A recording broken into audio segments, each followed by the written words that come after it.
లేదు మరియమ్మ కంటే ముందే మారిపోయింది అని అంటే గనక మరి ఎందుకు ఖురాన్ 66వ అధ్యాయము 12వ వచనంలో మరియమ్మ పాత నిబంధన హెబ్రూ భాషలో ఉన్న పాత నిబంధన ప్రతిరోజు చదివేది, ప్రతిరోజు దాన్ని పఠించేది, దాని ప్రకారం నడుచుకునేది అండ్ ఇతరులకి దాని ప్రకారం నడుచుకోమని బోధించేది అని ఖురాన్ 66వ అధ్యాయం 12వ వచనంలో రాయబడి ఉంది. ఒకవేళ మరియమ్మ కంటే ముందే బైబిల్ గ్రంథం మారిపోయి ఉంటే మరి మరియమ్మ ఏ బైబిల్ చదువుతుంది, ఏ పాత నిబంధన చదువుతుంది?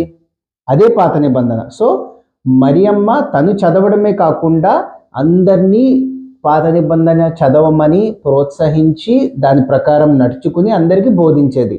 మరి ఖురాన్ ప్రకారం మరియమ్మ సాక్ష్యం వ్యాలిడేనా? మరియమ్మ చెప్తే నమ్మే పొజిషన్లో అందరూ ఉన్నారా అంటే డెఫినెట్లీ. ఎందుకంటే ఖురాన్లో మరియమ్మకి చాలా ప్రాధాన్యత ఇవ్వబడింది. ఖురాన్ 66:12లో